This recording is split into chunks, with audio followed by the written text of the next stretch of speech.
started to research here, we found that the brain preferred to function more than at any other frequency on 5, 10, and 20 vibrations per second. My question was, if this is so, could we say that one is better than the other? And I found that the 10 cycle frequency was the strongest of the three. The strongest, the most stable frequency, which is where we have the connection to the right brain hemisphere. Then looking into this, I noticed that 90%, 9 out of 10 human beings were using the 20 cycle vibration connected to the left brain hemisphere to function on, to do their thinking with. And I found that only 10% of humanity were using the 10 cycle vibration to think and the 20 cycle vibration to act. Meaning, those that function normally, we say now, the best way to go is to think on 10 and to act on 20. It's as though the left brain hemisphere that reigns in the physical world, the visible world of the body, we should function on 20 for acting. But to think with, we should think with the right brain hemisphere. The right brain hemisphere reigns in the invisible world of the mind. There's no limit to what the mind can do here.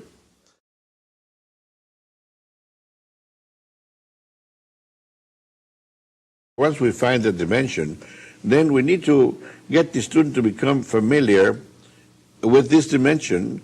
But in order for the person to become familiar, we need to go over what the person already knows, what the person has experienced, so he will not jump into something new altogether. And what do we do here? We want to first get them to use their mind, meaning their human intelligence, at this dimension, at the 10 cycle frequency, and go over what the person has learned and experienced. What does the person have in mind as experiences? Well, what do you do more per day? That is, you know how to dress yourself, you live in a certain home, you've seen this room so many times, you know your bedroom, you know your living room, you know your kitchen at home. Well, depends how long you've lived in this particular place. So let's go over and review what you have learned, what you have accumulated in your brain as information. What experiences do you have that we want to go over, but now we want to go over not with the left brain hemisphere, but now with the right one, because you are now at 10 cycles per second. Brain activity. So we say, okay, now, let's call it mental projection. Now, mentally project to stand in front of your home, for instance, and look at your house. You've seen it so many times. Give him time to do that. Look at the roof. Remember the roof? What type of roof do you have? Windows? Are they painted different colors? What colors are your windows, if so? Come down on from top to bottom, like reading a book, you know, from left to right, and go over everything it attracts your attention, and describe it mentally. You've seen it before. You're recalling what experiences you have. Now do this as much we go over with the student, give him enough time to look at these different parts of his house and to pick on colors. Make sure you detect colors. What color is your roof? What color are the windows? What color is your house? What color are the leaves of the tree if you have a tree in front of your house and so on? Colors, colors, colors. Always want to bring in colors. This is the spectrum at this dimension. So then we say, okay, you walk towards the door. You walked towards the door before? So many times. It's strongly impressed in your brain. You have no trouble in recalling what you have seen before, because it's like remembering. Remembering is visualizing. Remembering what you have seen is visualizing. You're already practicing visualization with the use of the right brain hemisphere. You've done it, but you did it before with the left one. You're not getting too many things done with the left one. We want to do more things with the right one also, in addition to the left one. So now you have learned to use the left one. We're teaching you to use the right one now. So let's go and make a copy of everything you've seen, all your experiences, and transfer them consciously to your right brain hemisphere now, consciously. So now, you walk in towards your door. Remember what kind of a door handle do you have? Is it round? I mean, you know what it is. You've seen it before. You've touched it so many times. Feel as though you're touching it again. You're opening the door, the front door, to enter your home. You're using your key, maybe, if you have a key, and you want to unlock the door. You've done it so many times. Go over it mentally. This is mental projection through visualization. Learning to use the right brain hemisphere. Person has done this so many times, but using the left one. Want to transfer all that information to the right to get started in learning to use the right brain hemisphere. Once he gets inside the house, close the door behind you. Now stand in the center of your living room, let's suppose. We want you to face the south wall. You know which is south, mentally.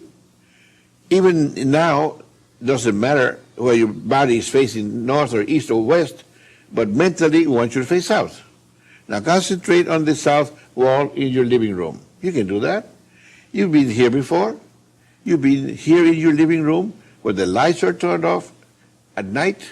You've been here when the lights are turned on at night.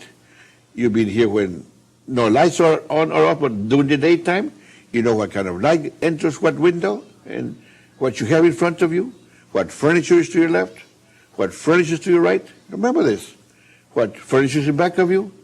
We want to establish all information that has previously been recorded and impressed, experienced with the left brain hemisphere. Now we want to transfer it to the right one at 10 cycles. Now this is the very beginning.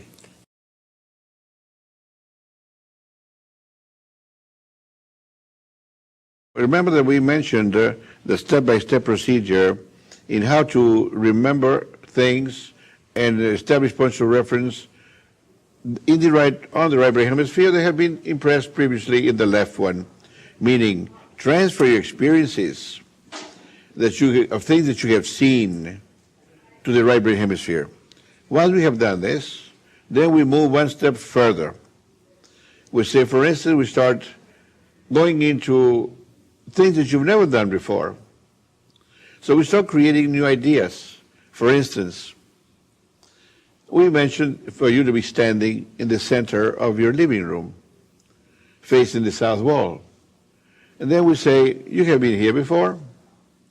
You know what furniture is in front of you, even with your eyes closed. Or if you're standing here at night with the lights turned off. Because you have been here before, you know what items, pieces of furniture are in front of you, to your left, to your right, in back of you, and so on. Now, we say, imagine walking towards the south wall. You want to touch the south wall with your hand.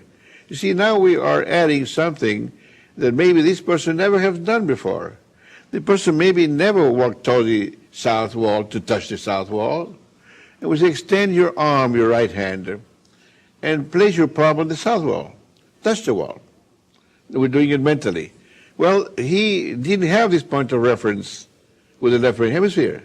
So we're establishing new points of reference now, which means using our imagination, because if you have not done it before, you're not going over past experiences, you're not recalling what you have seen or done, you're doing it for the first time in this dimension, you need to imagine it. That's imagination now, creating something or doing something here for the first time. Meaning doing something that you've never done even with the left brain hemisphere. So now the person is told to touch the wall. Get the feel of it. Is it rough? Is it smooth? Is it cold? Is it warm or hot, whatever? Get some more of your senses involved. The sense of touch, for instance, now. Say. Use the sense of touch with the imagination. And we say, whatever you imagine, that it is like, this is what it is for you here in this dimension.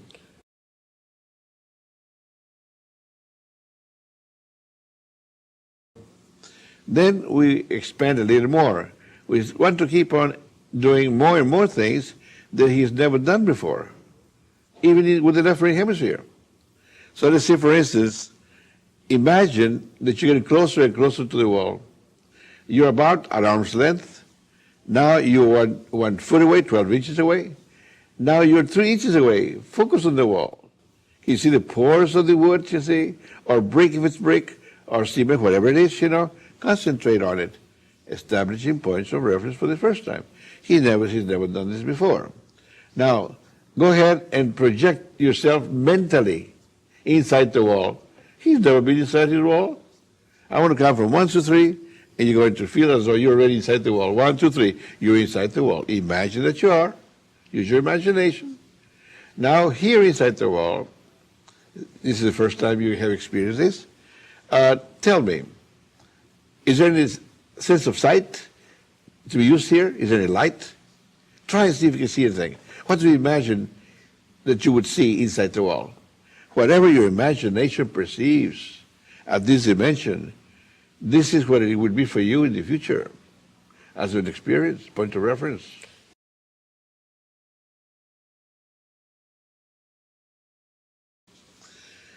In other words, we're establishing points of reference with the imagination. This is the fundamental, basic points of reference.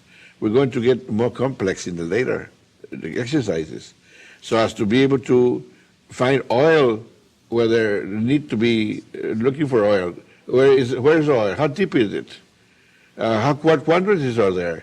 To find gold, for instance, we don't know where's the gold vein for finding gold. If we have experiences that we have been observing gold in the mental dimension.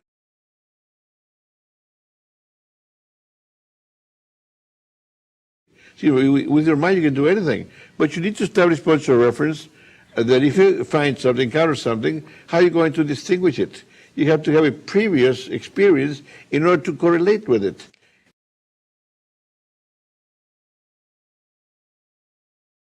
The mental dimension is an existing world like the physical dimension is. So we need to establish points of reference in each one of them.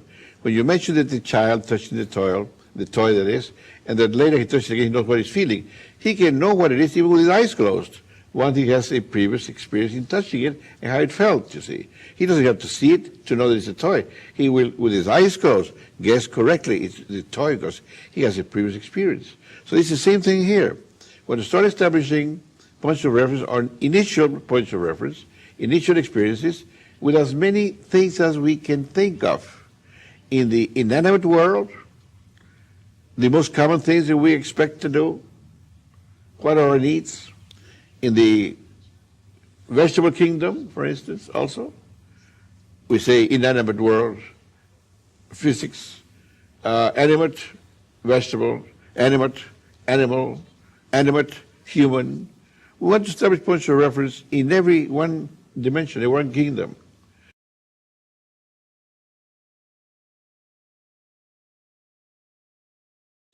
But first of all, we must function in the inanimate world, the inanimate kingdom dimension, and establish as many points of reference as we can, like we did, projecting into the wall.